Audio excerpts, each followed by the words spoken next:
Oh, Chris, thank you so much. We were just talking about what applause is in the digital world, but I hope you feel it heartfelt. That was beautiful. Thank you so much, ladies and gentlemen, the one and only Cris Derksen. Thanks for opening the show for us this evening, and also hello everybody, and welcome to AGO from home. Thank you for joining us, presumably from your home, where we hope you're well and safe. As you just heard, this is Cris Derksen, and you will be hearing much more from her, as well as my colleague Wanda Nanibush in a moment. My own name is Bojana Stancic, and I'm the Assistant Curator, Live Projects and Performance at the Art Gallery of Ontario. Today, in spite of meeting in the virtual world, I would still like to acknowledge that the Art Gallery of Ontario operates on land that is the territory of the Anishinaabe Mississauga Nation, and was also the territory of the Wendat and the Haudenosaunee. The Dish with One Spoon Wampum Belt Covenant is an agreement between the Haudenosaunee Confederacy and the Anishinaabe Three Fires Confederacy to peaceably share and care for the resources around the Great Lakes. This Friday night's time slot has originally been conceived as a combination of archival memories and programs that are looking into the future of arts and creativity, from artists who presented work at the AGO when we still had the capacity to do so, like Zadie Cha, Peaches, and Coco Framboise, to those that are tackling new ways to share their work in this digital post-COVID world, like Memory Pearl and the artist behind Severina's dance piece. Tonight, we are so lucky to have an artist that has done both. Cris Derksen has performed at the gallery both as part of the Abaquad International Symposium Indigenous Artists and Thinkers in 2018, as well as Songs of Heaven program in 2019. Chris's achievements, of course, are much further reaching than the AGO. She is a composer with a foot in many worlds, working in choral, symphonic, film, theater, and dance, and who also performs nationally and internationally in places like Hong Kong, Australia, Mongolia, Europe, Mexico, and a whole lot of Canada. The place Derksen refers to as home. Welcome, Cris. Thanks. Thanks for having me. Oh my God, such pleasure. I also would like to introduce, with immense pleasure, I never had a chance to introduce you, Wanda, before, my colleague, favorite collaborator, and tonight's grand convener, Wanda Nanibush, AGO's inimitable curator of Indigenous art, whose commitments to artists, performance, and cross-disciplinary works exceeds most. Thank you for joining us, Wanda, and welcome. Thanks for having me too. You're also one of my favorite collaborators. I can't even say the word collaborators. I know, I said it.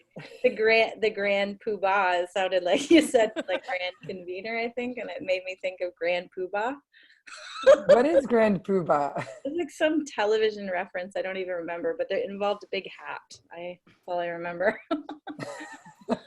Anyway, I'm happy to be here.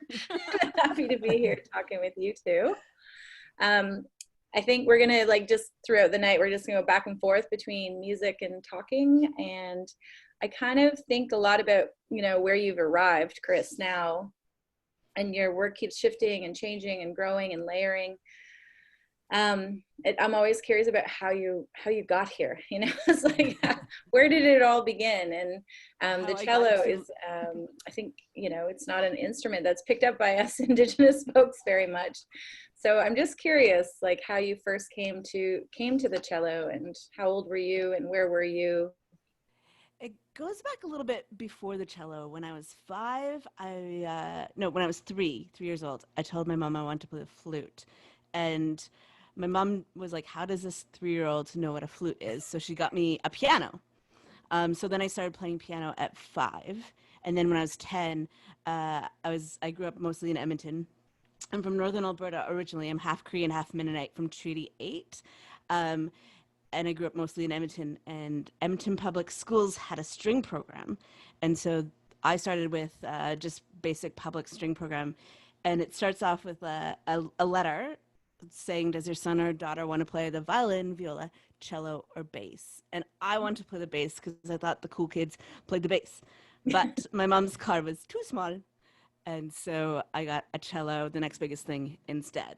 I'm pretty lucky, though, because the cello is super versatile, and I can easily be the bass player whenever I want. That's amazing. But also, it makes me think of a lot of things, but it's like we've gutted all of our public programs for music, and how's our next Cris Derksen going to come if we don't keep up these public programs? Exactly. Yeah. Music is kind of the first to go. in the slashing of education. Yeah, because it's slightly expensive, I guess. You also went to university in Vancouver, right? And you did a bachelor's of music? Yeah, I started at U of A and I did a couple years there. I wasn't quite ready for university, so I took a year off, and then I got back into UBC, and I have a bachelor's in performance in cello. So I don't have a composing degree. I have a straight, like, I can play cello good degree. Officially. What was Edmonton like as a kid? I really liked it, but I didn't really have anything to compare it to, right? So for me, like, I grew up close to White Avenue, which is like a pretty good place. Edmonton has a really beautiful river valley, and I grew up really close to that. So I'd spent a lot of time in nature there. It was also complicated because growing up is complicated, family's complicated. My mom was a pastor, so that was complicated as a young queer person. Yeah, so it was really great and complicated. I think, as most people are, most childhoods are. And I had the immense privilege of going to a performing arts high school. So it was kind of like Fame. Instead of like doing math and stuff, we would just be in the theater all day. So it really like helped delve my path into the arts.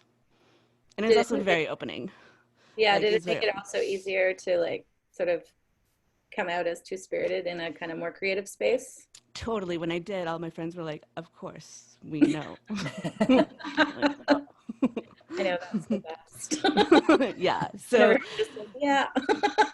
like, for prairie upbringing as an Indigenous queer person, it was like pretty smooth sailing for me comparatively to what I hear a lot of the stories are. Cris, how did you...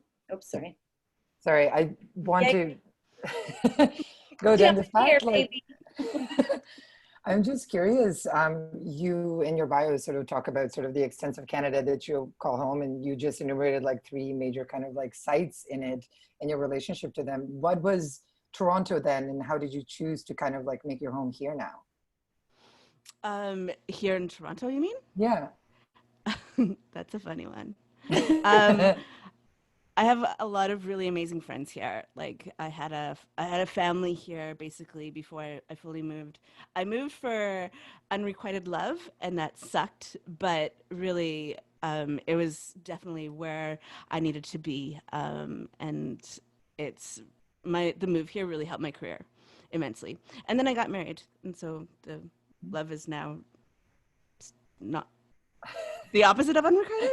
It's like you can't even get rid of it if you want to. Yeah. I love that in the first 5 minutes we tackled the love like as part of like our intro to this conversation. Yeah, fair. Actually, I was at your wedding. You're the best. Really beautiful. Yeah, you're the best human at the wedding.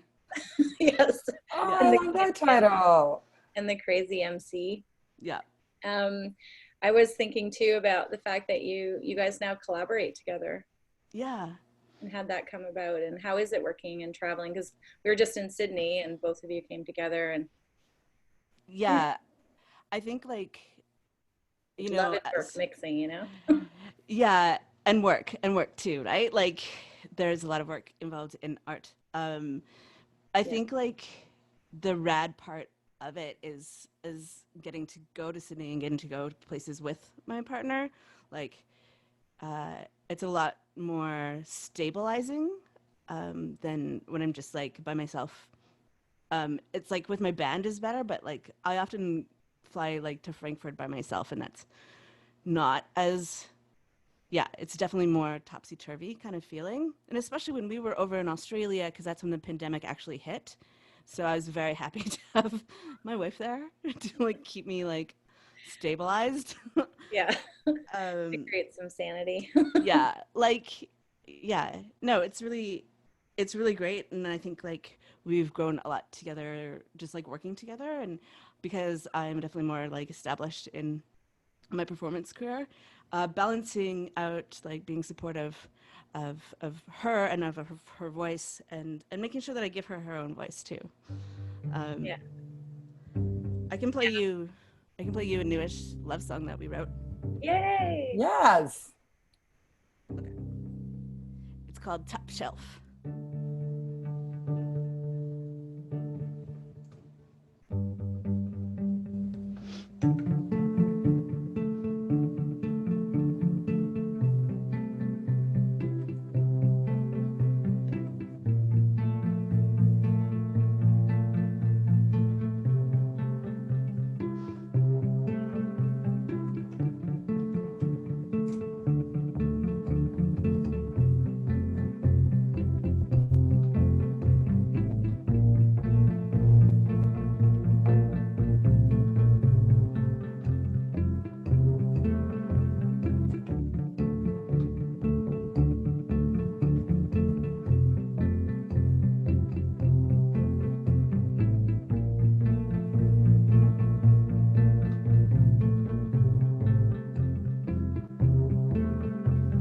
I don't know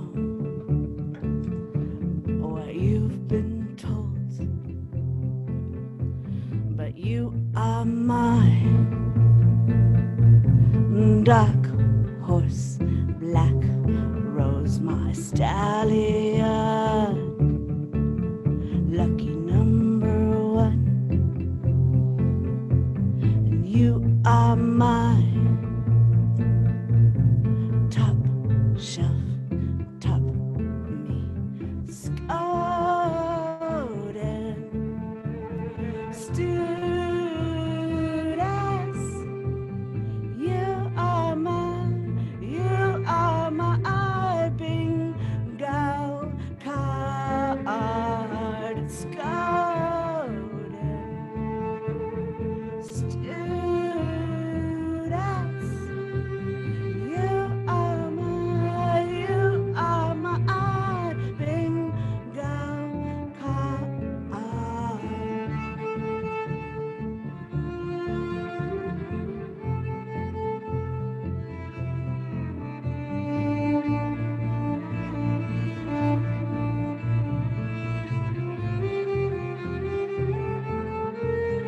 I don't know if you've been told, but you are my country song, caviar, my mountain nights, lucky number one, and I am your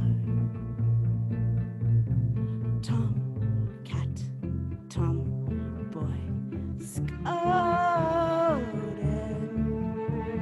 students. You are my bingo card, scouted students. You are my bingo card, and I don't know if you've been told, but you are my dark horse, black rose. Oh, Cris, that was so incredible. May I, and I just realized that I didn't ask you to sort of introduce the first piece that we opened the program with, but do you mind sort of giving us a sense of that, and also what the process for this was? Because I know you and Rebecca work frequently together, and you're sort of a cellist, like as a performer, but also what is this kind of, can you tell us more about your process in composing?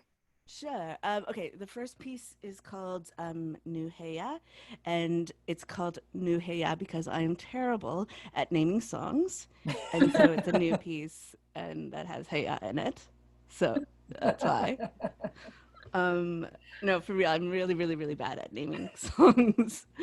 Um, and then the process for composing for me is like, it always starts with like that little lick, like kind of that, but really it starts when I stop practicing and when I stop really thinking and kind of let my mind wander, that's when I feel like the really good music comes to me.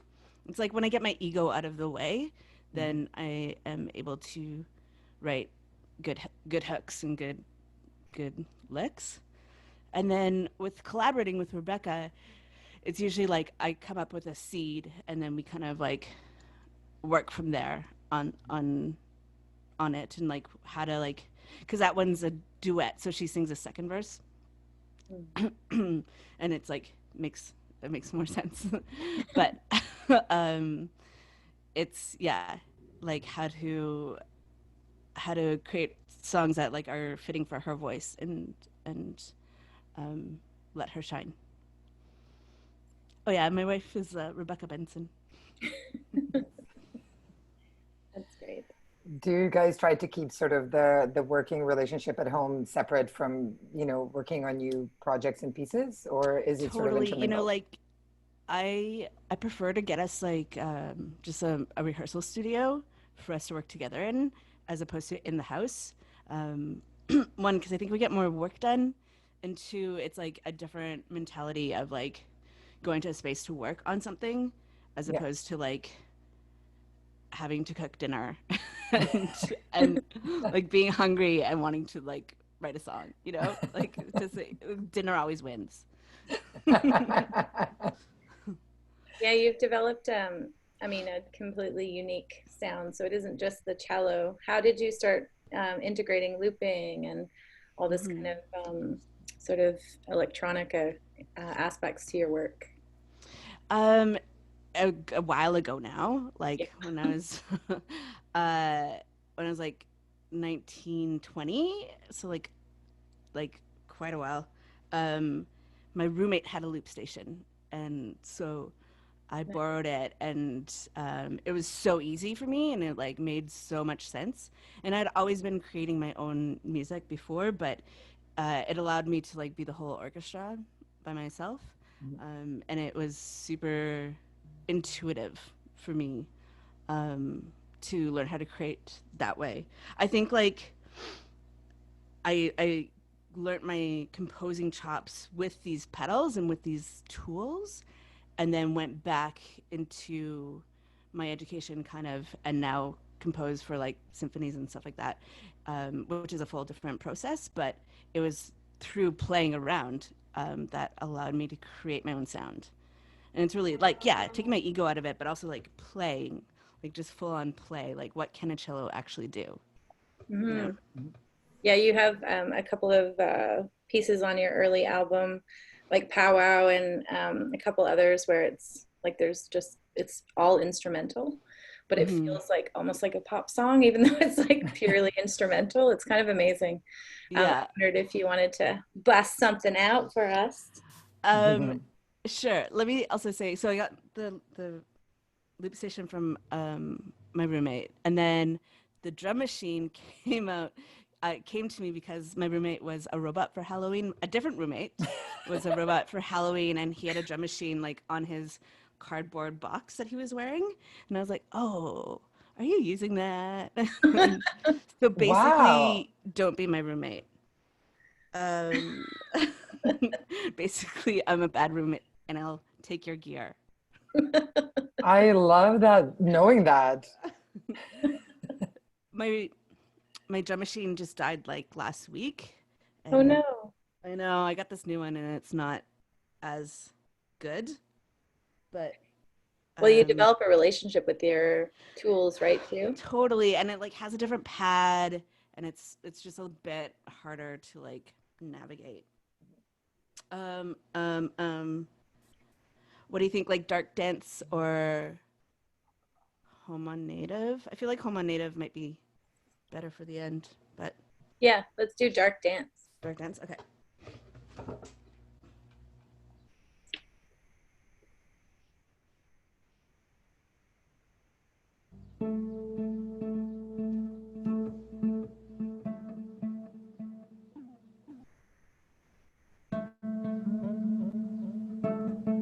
Yeah, yeah, yeah. So Dark Dance, I wrote originally for Senti Smith and Gwahi Dance Company, um, but I like it so much that I play it all the time.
Wow, that's a finish, Cris. Oh my God, that was incredible.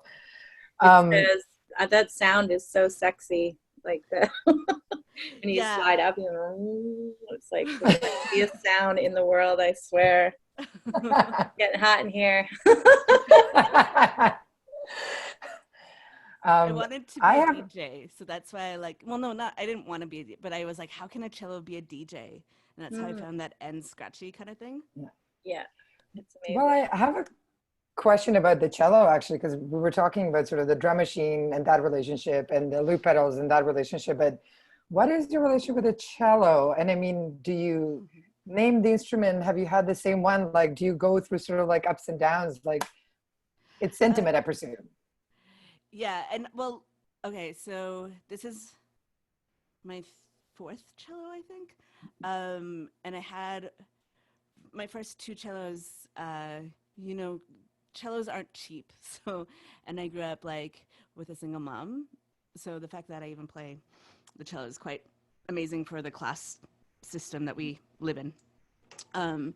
But I got a really, really nice cello when I was in university and I was teaching a lawyer, and he like got a fancier cello. So he sold me his for like, it was like a $12,000 instrument, or 15 maybe. And they sold it to me for like, I think it was like 15, and they sold it to me for like $5,000.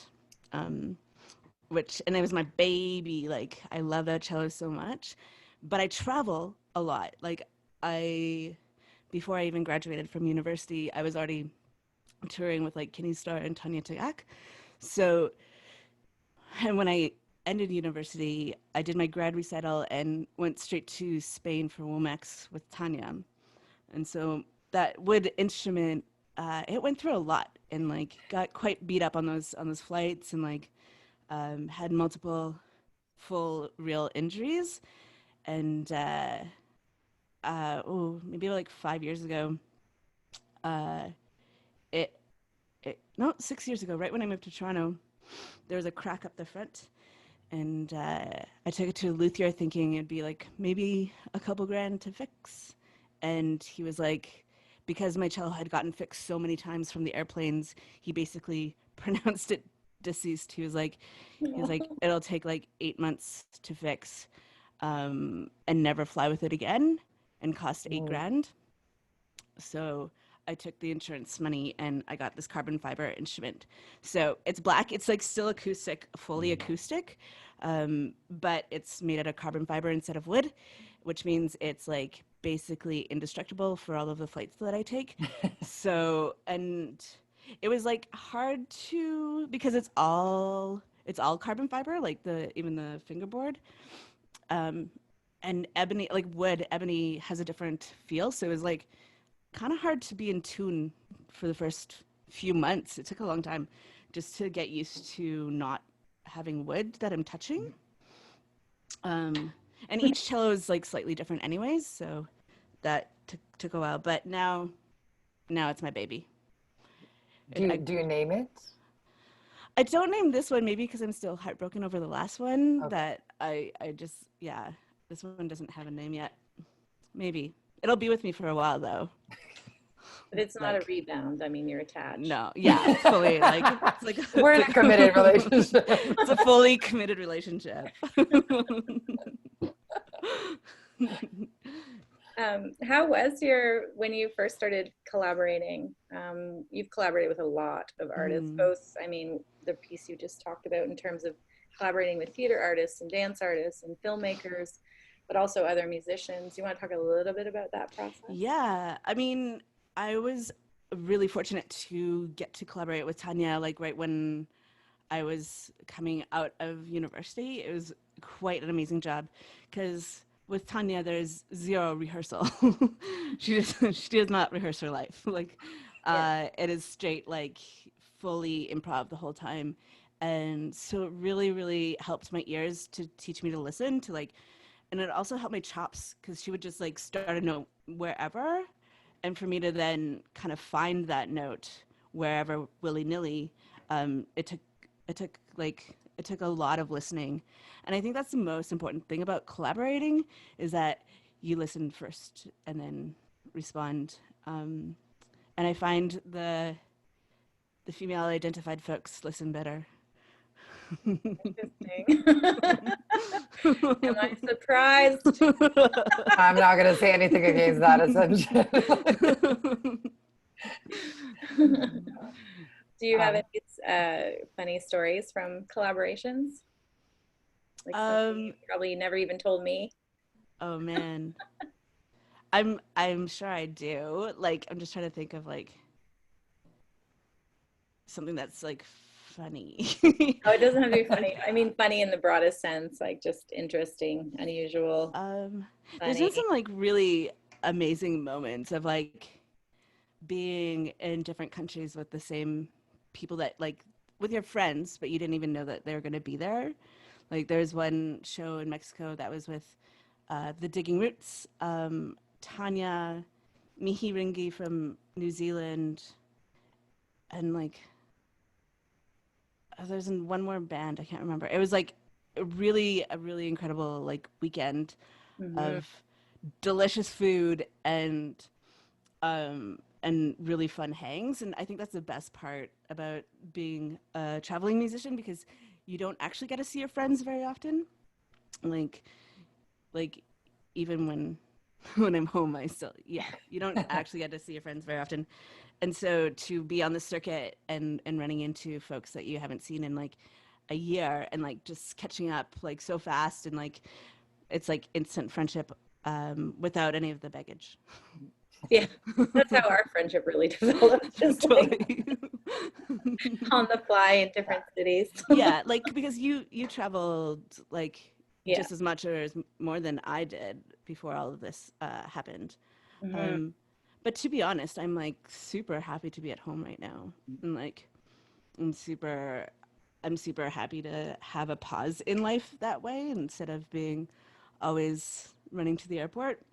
Me And too. like Even physically, like my body, I didn't really understand the effects of so much traveling on my body and how stressed it was. Like, because once you arrive, you have things to do, people to see, you're having fun, you're working yeah, hard, and then you're home, right? And your body just like crashes. But now we've yeah, had like an extended period of time, I can really see the difference.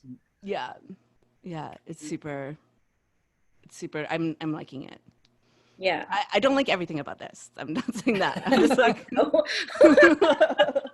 I'm just being at home is really lovely. Yeah, Um, being grounded. I have a question for both of you, if I may. First one is also kind of going along the same question because you guys are both so busy internationally, sort of movers and shakers and performing and working super broadly. I'm wondering, like, has this kind of lockdown made you rethink about sort of ways to recharge, or have you already addressed that question in all of your previous kind of professional commitments? And what is it, if you want to share? I mean, I I'm working with folks still in Sydney while in Toronto. Um, there is something, and that's a dance performance. So there is something lacking in. It's definitely harder to understand where she wants to go just from a video as opposed to being in a room and moving together. There's something about being together and moving together and creating art together in the same space Mhm. that can only happen in the same space. It can't actually virtually happen. But that being said, like when my fall got canceled and I was supposed to be in Belfast and some other places, I'm fine with that. Yeah, I was okay with some of the cancellations. I think um, because we're like in this moment where it's like, there's protests in the street constantly. We're thinking through like how to actualize the dream that we have for the society that we want in the day-to-day way and in like an institutional way and also in our lives. And then we have the pandemic, can't do nothing except sit alone with my thoughts all by myself. And I'm telling you, this is why I work so hard because I'm running away from myself. So Yeah. leaving I myself is quite see. hard. But I do tend to turn towards a deeper kind of value system that I hold, and I also turn towards my own creation projects. So it's interesting how that kind of shifted a lot and learned a lot through this process about myself. Well, let's go into the new song. Yay, new Uh, song. You're hearing it here first, folks. yeah. Uh, Premier.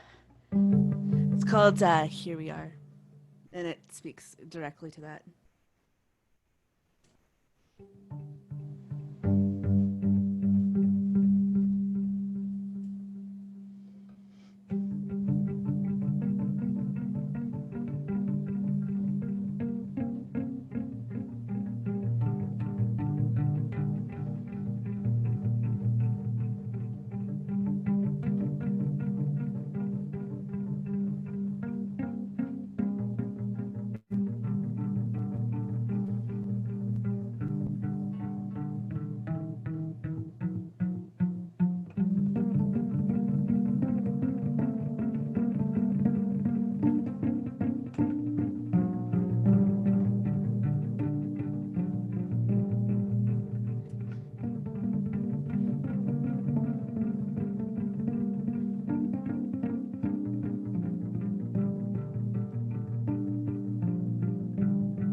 the night sweats, woke up and the day breaks. Here we are, here we are.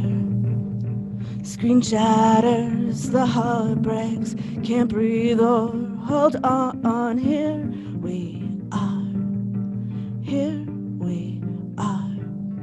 Look to the east, they say we're in this together. It's not right. Here we are, here we are.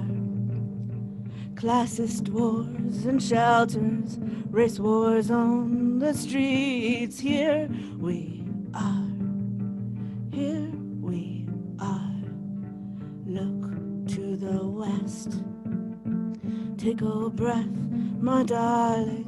This too will pass. Hold on, hold on. It okay if it's not okay.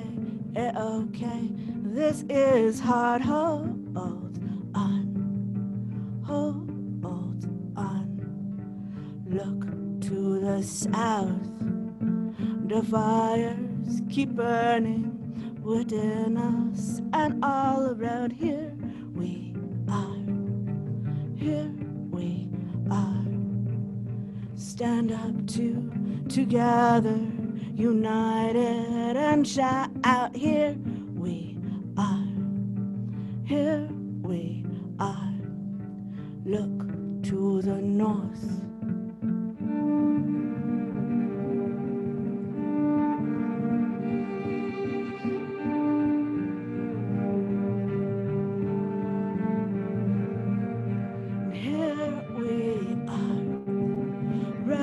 Your arms, get those animals off of those horses. No justice, no peace.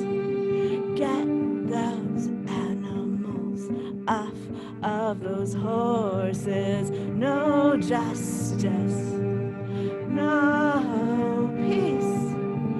Get those animals off of those horses.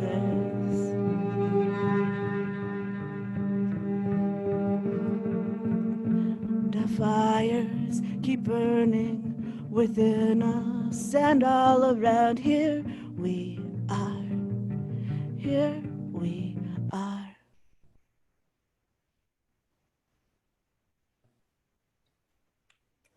Oh, Cris, thank you so much for sharing that. That was so incredible and so timely.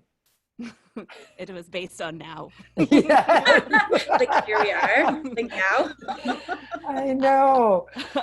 No, but it's like a rallying cry song, but it also, you know, kind of hits in the deeper emotional register. Yeah. I think sometimes that like we're in this together can over hope things. So it's good to be grounded. And we're not in this together, right? Like this is we live in a capitalistic, classist society where some of us do have shelter and some of us do have what we need, and a lot of us don't. Yeah, absolutely. I wonder if that's also why things are coming to the fore so strongly. I think because those divisions in society and inequities is just right in your face. Yeah. You can't, it's like stripped bare. Totally. Yeah. It's deeply sharpened, and to be honest, it was sort of challenging for me to kind of know to clap or to sort of stand up and go out on the street. I mean, there was just that kind of motion and momentum that was so embodied. So yeah, thank you again for sharing that. I mean, where to sort of go from here, I guess, is sort of like the question that we started with before too. Yes. I have places I want to go, but I'm just waiting. Tell us, Wanda. No, because I do think your work, you've always been attentive to what's happening in the world, right? Like your music is always kind of in tune with, you know, people's desires for better life, or like, and a kind of poetic storytelling that the way that you do your lyrics is also unique. And I wondered if you can talk a bit about that. Like, do you consider yourself an activist in a way or not? I mean, we generally don't like that word, but but you know what I mean. Like, as engaged in the world as you are through your music, and how important is that to you? I think it's like incredibly important to share my perspective. Like that, I feel like that is actually my job, especially because I am living in so many different worlds, like genre wise and like who I interact with. Um, and I'm getting so much more, and I'm pushing for so much more classical commissions. So I'm pushing, like my activism is through my art, but it's also like through my perspective of being an Indigenous, like classically trained human, and what we need to do to change. And classical music is such a classist structure, and what we need to do to open up those doors to make it accessible or desirable, even. I think, Yeah. like, yeah, I feel like my role, like for sure, I'm an activist, but I'm not also like, I'm not necessarily go out on the streets and protest. The big crowds make me very nervous. Um, I am definitely more like writing the songs, writing like writing my opinions for people and shouting them from the rooftops that way. I was, and also in some of the work you've done, like I'm thinking about orchestral powwow. I think that Hmm. was like a big kind of opening between the orchestra and powwow music, and bringing those two worlds together. And also, you continue to work with orchestras and trying to push that world forward. Totally. And like the idea with orchestral powwow that I think is so beautiful is I took away the conductor because we no longer need the white man telling us what to do. And I put the powwow group right in the middle of the European players. So the European, like the classically trained European players would have to follow the beat of the powwow drum. Um, and so they have to, again, going back to listening, they'd have to listen first and follow. And I think that's like a good metaphor for where I think we should be going, but you know, we're not there yet. No. How has it been like with the players and the powwow drum in the drum group too? Chippewa Travelers, right? Is who you Yeah, the Triple Travelers. Yeah, I love those guys. I know they're such sweethearts. But how have they found the collaboration? They love it, and also they're amazing. Like a lot of power groups don't always start in the same key, and that's pretty important for if I'm composing around something. Oh yeah. So um, they were always really stoked and really honored, and I was able to take them places that they've never been, like Vancouver Island or up to like Yellowknife, and go they went dog sledding and froze their little butts off, you know, like they were really excited to see the Pacific Ocean that they had never seen before. And then reversely, like for the European players, I think it was more of an eye-opening experience. Like I got a lot of feedback afterwards being like, just thank you so much for actually introducing me to powwow music, or and introducing me to like how you run things and how you communicate. So I think it was like really important. And again, like it's like being a leader without saying I'm a leader, you know. It's like lead by example. Which Um, is truly an First Nations way of seeing leadership. yeah, totally. Traditionally, I wouldn't say today. But a lot of these problems could be fixed by horizontaling leadership in that way. Yeah, totally, 100%. And that work continues. Like, I just submitted a grant for the new album, so again, leaning towards the classical side, but I'm also, again, like I've been getting all these commissions for like a woodwind quintet, which obviously I'm not going to play with a woodwind quintet because my cello, no.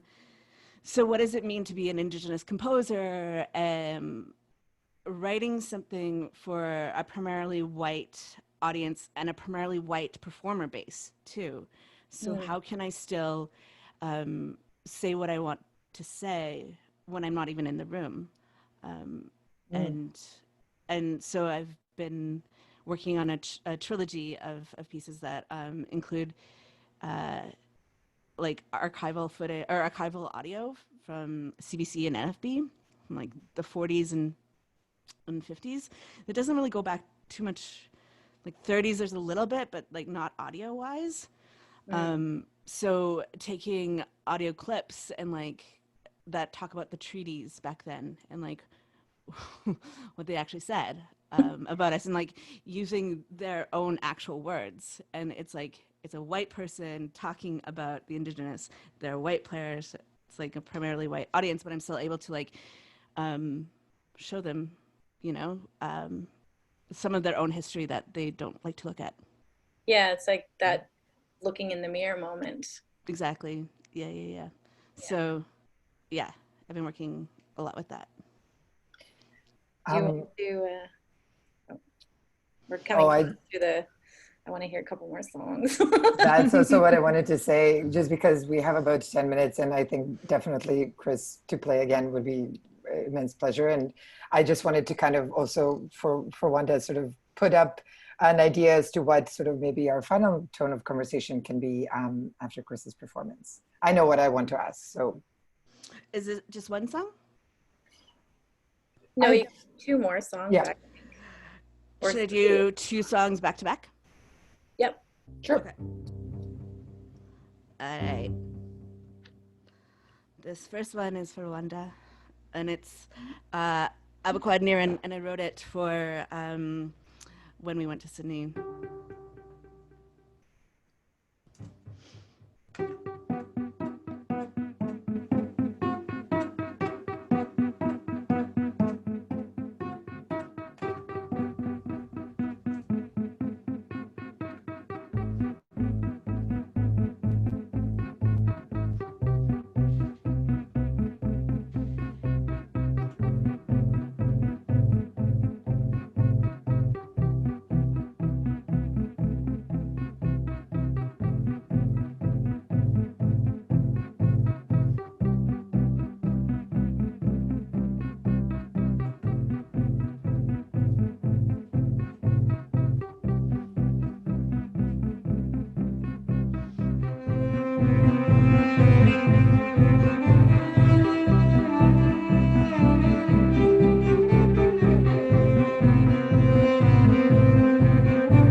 Yay. All right. So good. Do you want to talk more, or do you want just the second song? Yeah. I wonder if it'd be nice to sort of like do an outro with like your piece, kind of like the way that we started the show. What do you think? Yeah, I Both think of that's you. great. Okay. Yeah. Yeah, I just wanted to say though that it was interesting being in Sydney, and it was like at the Sydney Opera House, and you had your quartet there, and I heard so much afterwards, like from the audience, you know, coming up to me. Everybody was just so blown away by your music, and they never heard it before. Most of the people that were there, and it was like constantly, you know, oh, I need to collaborate with Cris. Like, you know, you could see all the projects coming into people's minds like immediately. Yeah. But it was like deeply moving actually to be in that space, and it was opened quite beautifully. You know, we had the call to country in the beginning, and having your sound in there at the end, it was just like, yeah, my heart exploded. Also, by this time, I knew this was going to be my last like live show for a bit, so it was also like super heartfelt for those reasons too, because I was like, like, yeah, it's true. Very. I miss playing with my boys. Yeah. Do you want to introduce your boys right now and just say a little bit about who they are? So we've got Nimki Osawamik on hoops. He's an Indigenous hoop dancer. You can check him out on the interwebs. And then Jesse Baird is my drummer, and he used to drum with Feist, and I took him out of retirement, and he's an excellent drummer. Mm-hmm. And I've been working with them for like 5 years solid, kind of. Yeah. Mm-hmm. Awesome. Wayne, you wanted to ask something? Yes, I do want to just do the moment that I've been sort of like thinking about approaching the entire time, but the topics were sort of too vast and music too beautiful, from like lateral distribution of power, collective practices, digital space, activism. But at the sort of sum total of a lot of your work, to both of you, actually, this question is directed to, is sort of like this sort of space of love and trust and kind of like hope. And I'm just kind of curious if you could speak out loud about how you two met, and what that process, like, how did that come about? Was it immediate? The recognition in between you both. Like, I'm pretty sure it was immediate because I don't actually remember the exact moment we met. I feel like we've been close since forever, so I don't even remember like even an awkward moment. Like, hello. Yeah, I think we were like immediately best friends. Like, I don't remember. That's how it felt. And we got to hang out because of like lots of cross programming across the country. So we've hung out in many cities, but it started really in Peterborough, eh? Yeah, totally. At the O'Daymon-Geesis Festival, mm-hmm. which there's a collective of Indigenous women from Peterborough, but mainly, which I was a part of, but mainly Patty Shaughnessy really drove that engine. And so that would be the place that it began. Wow. Yeah. And then years later, we had a crazy party at my house in Peterborough. With lots of people making out in the kitchen. It was really fun. Yeah. And now we get to the juicy part. That's where I learned Tanya Tagak is a biter. Yeah, she'll leave marks, man. I know, that was pretty fun. I have nothing else to say. But yeah, I feel like I just loved Cris from the beginning, from the first moment. Yeah, you too. Thank you. Is that an opening to a song? Yes, the best opening. Thanks. This is the song I like to close with, and very fitting for this week. It's called Home on Native Land.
That's sort of a deep, deep applause. I was like, thank you. Cris, thank you so much. I have nothing more to say. I just want to say thank you, and to you, Wanda, as well. Thank you. Thanks for Yeah, having that was me. awesome.